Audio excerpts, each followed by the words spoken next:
The Seattle Seahawks are at a boiling point. We're 3-2 after 5 weeks, but man, there are cracks right below the surface. I'm Ethan Carter, and what's coming next is going to lay out a deep dilemma. Are we actually on the right path, or are we just kicking the can down the road? You're about to see which players are on the chopping block, who might be coming back from injury, why the hell that Jalen Milroe package is still alive, and who's being tested to beef up the backfield. It's all connected. And what if this start is just the calm before the storm? All right, my fellow Seattle Seahawks fan, before we get into the nitty-gritty with the latest on our team, a quick favor. Have you checked if you're subscribed to the channel yet? If not, think about hitting that subscribe button right now. It's a huge help for our growth, and make sure you won't miss any future updates from the Seahawks Insider Report. Shocking, right? 4 names on this roster are in real danger of not seeing the end of the season in Seattle. In 5 weeks, Mike Macdonald got the Seahawks to 3-2 and back in the fight for the NFC West. But that loss to Tampa Bay just blew the doors off the vulnerabilities on this roster. And this pressure isn't just talk, it's structural. Let's dig in. The team hits Week 5 with the same record as 2024, but the vibe is different. There's a sense of relief, a renewed confidence. The defense, even though it stumbled against the Bucs, is showing signs that it can carry this team. But it's not all smooth sailing. The margin for error is razor thin, and John Schneider might start shaking up the depth chart. The 4 guys who could be on the hot seat are Cody White, Chaz Surratt, Nick Callerup, and Derek Hall. White has been a good soldier on special teams, but he's become an afterthought behind Jake Bobo and Derecki Young. Ricky White III, who's still on the practice squad, offers some real explosion and could be the natural swap. Surratt has played in every game, but without a single defensive snap and nothing special on special teams. Patrick O'Connell, a preseason standout, looks like a more energetic alternative. Callerup, the enigma of the group, still hasn't been activated in 5 weeks and just seems to have no place, with 3 active tight ends and 2 fullbacks ready to fill in any gaps. And then there's Hall, who shined last year when injuries gave him a shot, but now he just seems lost in the shuffle. The return of Uchenna Nwosu and Boy Mafe squeezed his opportunities, and bringing in DeMarcus Lawrence, who's still recovering, pushes Hall even further down the rotation. To make matters worse, the injury he picked up against Tampa killed any chance he had of getting his rhythm back. Look, technically, keeping these guys just out of loyalty is risky. The roster needs pieces that can contribute right now, especially with the secondary torn to shreds by injuries. If the front office plays it safe, they're sacrificing the team's tactical flexibility. White and Surratt are perfect examples of guys who aren't game changers but are taking up valuable roster spots. Callerup is the symbol of quiet waste, an asset producing nothing on the field or as an emergency option. And Hall, even with his talent, needs to prove he can be a disruptor again, or he's gonna lose his spot to hungry young guys like Jared Ivey. The impact of any cuts goes beyond the field. It messes with morale, it sends a message about meritocracy, and it puts everyone on notice that performance is all that matters. This instability could be the spark the group needs to reignite that competitive fire, or the first step toward a tense locker room. The question that's left is, who's the first to go, and how is that decision going to ripple through the next few weeks? Surprise. What looked like the height of a crisis might just turn into relief. Devin Witherspoon and DeMarcus Lawrence could be back at practice as early as this week, and that completely changes the mood in Seattle. After that defensive beatdown against Tampa Bay, Mike Macdonald said both should practice between Wednesday and Friday. Now, there's no guarantee they'll play, but just the fact that they're close to returning is a huge breath of fresh air for a beat-up defense. The team has been hurting, without Spoon, who's missed 3 straight games with that knee issue, and without Lawrence, who's been out since the groin injury against Arizona. In the middle of all that chaos, Derek Hall got hurt early in the Bucs game and didn't come back, while Julian Love is still dealing with the same muscle problem that sidelined him in Week 3. And to top it all off, Rick Woolen is still in concussion protocol. I mean, the unit that was supposed to be our backbone has become a patched-up mess. The outlook is cautious, but there's also real hope. If Witherspoon practices well, he can rebalance the secondary. bringing back that closing speed on routes and aggressive reads, two things Seattle totally lost without him.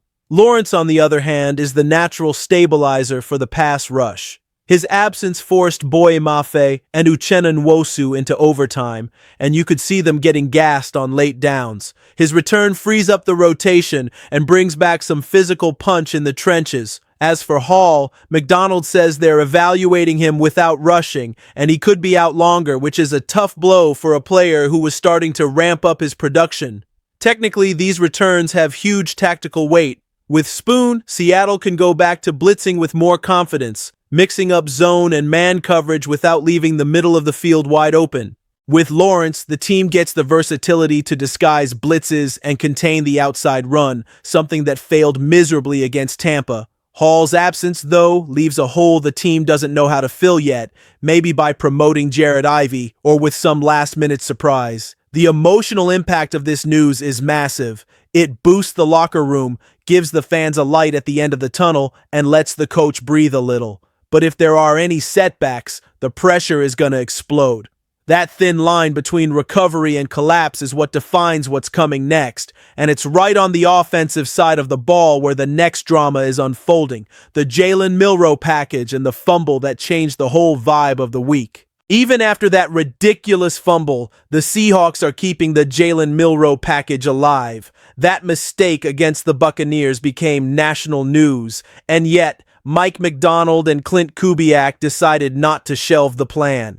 On the fateful play, Milroe came in during the second quarter to run an option with Kenneth Walker 3, but the pitch was late and low. The ball bounced, Tampa recovered, and turned a potential Seattle field goal into a touchdown.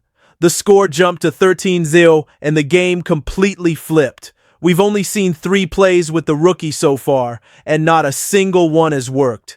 Before the disaster in Tampa, he had a 1-yard run against the 49ers and a 3-yard run against the Saints. Nothing exciting, nothing to justify sticking with it. And still, the coach insists the package is staying in the game plan. The justification? To keep opposing defenses honest, force them to make adjustments, make them waste practice time preparing for a look they barely see. It makes sense on paper. On the field, the result has been the exact opposite. Broken rhythm, killed drives, and a feeling of just making things up as they go. It's an attempt to add unpredictability to the offense, but right now, it feels more like a distraction. The problem is Milroe didn't get any time to practice with the starters during training camp. This was all thrown together on the fly, which explains some of the miscommunication. Technically, there's a place for these kinds of plays, especially in short yardage situations like sneaks or simple options. But using him at random moments in the middle of long drives is just asking for trouble. The smart move would be to rework the package, use it in predictable, low-risk situations until the rookie shows he has control and can make the reads. It's a matter of adjustment, not abandonment. Personally, look, I get the logic of keeping the package active, but I think the team is jumping the gun. The Seattle offense is in a good groove under Darnold, and it makes no sense to break that rhythm for a poorly calibrated experiment. Whatever dual threat potential Milroe offers, he's not delivering it in execution. And in the NFL, improvisation without precision is an invitation for disaster. The impact is psychological too. If the team keeps making mistakes with him, the fans lose faith, and the locker room starts to question the game plan. If it works, it's a trump card. If it fails again, it's just fuel for the critics. That line between being bold and being reckless is thin, and Seattle is walking a tightrope. And while the offense is trying to reinvent itself, the front office is looking at the backfield for some new blood. Let me be direct. The Seahawks are flirting with the future, and maybe with pure luck, by testing a rookie running back who ran for over 3,000 yards in college. The name is Jalen White from Georgia Southern, and he's landing in Seattle for a workout this Tuesday. The move seems small, but it's loaded with meaning. The team isn't happy with its current depth, even with Kenneth Walker III and Zach Charbonnet healthy. White, who's 23, was a stud in college football, racking up 3,016 yards and 38 touchdowns over 5 seasons. Despite that production, he went undrafted in 2025. He signed with the Green Bay Packers but was cut in August after a foot injury during a preseason game against the Jets.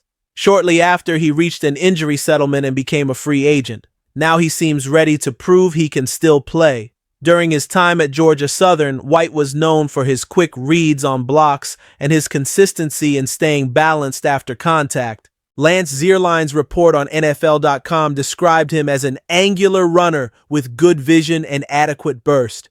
He's not the kind of guy who's going to break tackles with sheer power, but he makes up for it with his running instincts and his knack for gaining yards after first contact.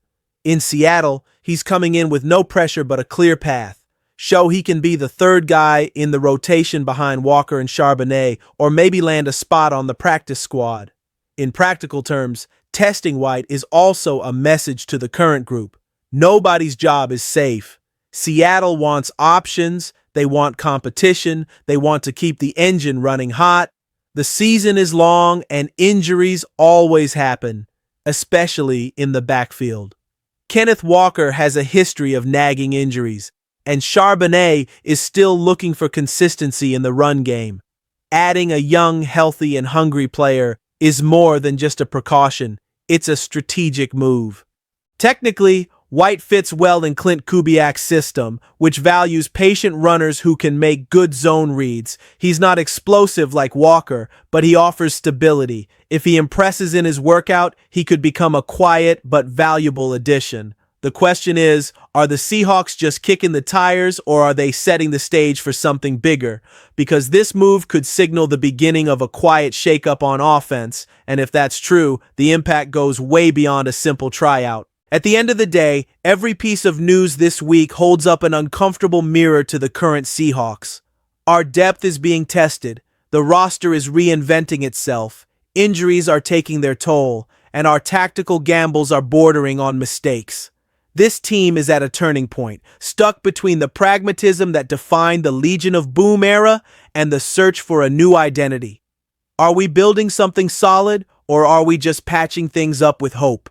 It feels like the Seahawks are on the verge of something big, but they're still fumbling around in the dark. So I'm asking you, the veteran fan, do you feel like this group is maturing, or are they just surviving?